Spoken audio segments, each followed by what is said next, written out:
A lot of people dream about one belt on their shoulder. You got two belts on each shoulder right now.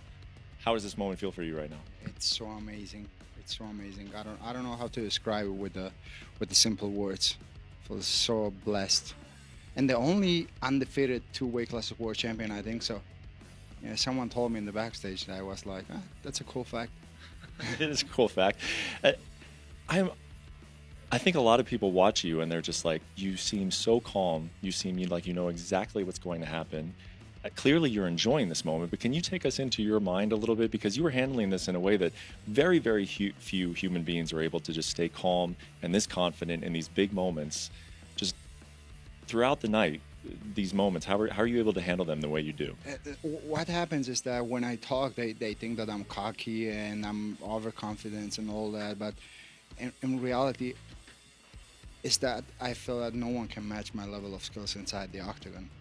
The way I perform, the way I move inside the octagon, they don't see me coming. I know what I'm able to do inside that octagon from my training comes. During the training sessions, during the sparring sessions and all that, I know how good I am. And when I come here and when I talk, they think that I'm cocky, but then they think that I'm crazy. But in reality, I'm not. I used to say that I represent the new generation of the mixed martial arts.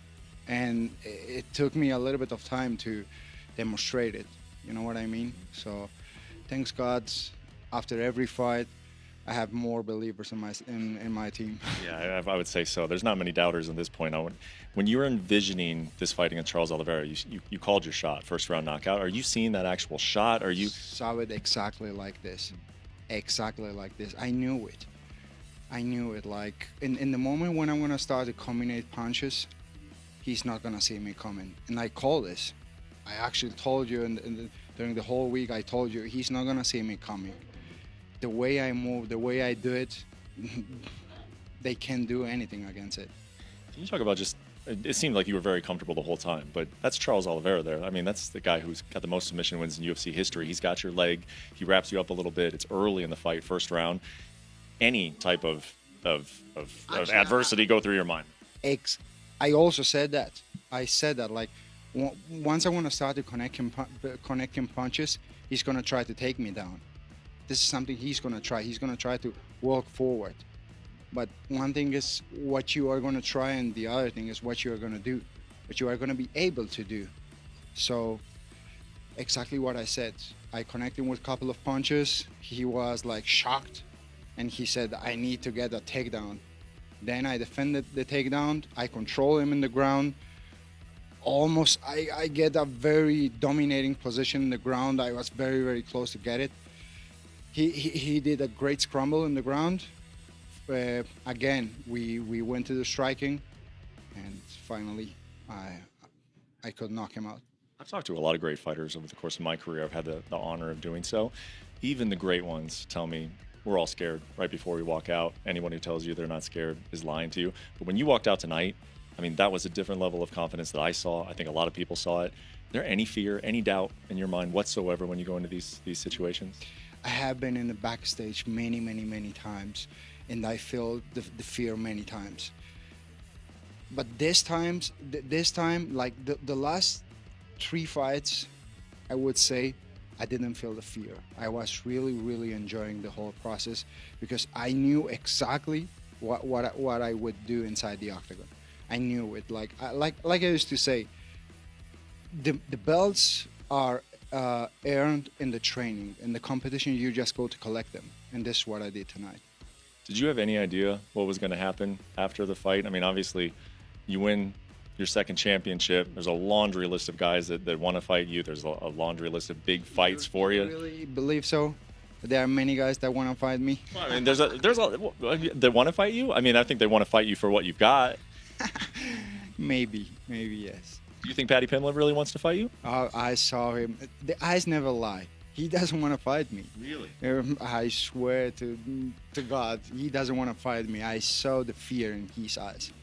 The eyes never lie. Tell us what to look for in that situation, because the rest of us are seeing him. When we bring him inside the octagon, he was scared. I'm telling you, he was like, "What the I'm doing here? Why I didn't went to the school, the university? Why I didn't choose something different?" Do you, when having looked him in the eyes tonight, is he your next opponent? Do you believe that he's next? Listen, I don't think that we have anyone else in the division. Like fighting against Justin Gaethje, I don't think that that's going to be something exciting for the fans because, as I said, like we need new blood in the division. You know, we need new faces, new guys that come hungrier than the guys that we used to see in the past, like Justin Gaethje, Charles Oliveira, or the other guys. You know what I mean? So I wanna bring new faces to the game. I asked you last week if we, at the end of your career, would think of you more as a featherweight or a lightweight, and you said lightweight without a doubt. Some of us were saying, I mean, of course, this is the natural question of will the power translate? I think you looked more comfortable and even more dangerous. Can you talk about just how different you felt tonight as opposed to before when you were cutting all that weight to make 145? Two different words, as I told you. Like I felt much more comfortable in this weight division than in the featherweight division. In the featherweight division, to make the weight class, I had to almost kill myself. In this weight class, I enjoyed the whole process. I would love to say the same thing about the fight week, but the fight week is always hard. I don't know why. I hate to cut the weight, the last pounds, like when you feel so thirsty. But at the end of the day, it is what it is. I feel much more comfortable in the lightweight division. Of course, I belong to this weight class. And because you don't have to cut as much weight, when could we see you again? I mean, this fight is now. By the end of the year, if Paddy's ready, I will be ready for him. You think? I mean, eventually, and we don't want to get too ahead of ourselves, but until one of you guys lose, if that happens, we're going to keep talking about you and Islam Makhachev. Realistically, from all the conversations I had with the UFC and how the situation has been involved during the whole process, I don't think that fight is going to happen. I will be surprised if I get a call and they're going to tell me, like, I want to fight against Islam, which I would love to do it. No problem. Like, this is competition, you know. I'm not going to lose my life inside that octagon. So I'm ready for whoever. I know that I'm very dangerous. And whoever is ready for me, I will be here as always. You mean next, but eventually, you guys keep winning, we will see that fight. You think so? Hopefully. I would certainly. Why not? Yeah. Why not?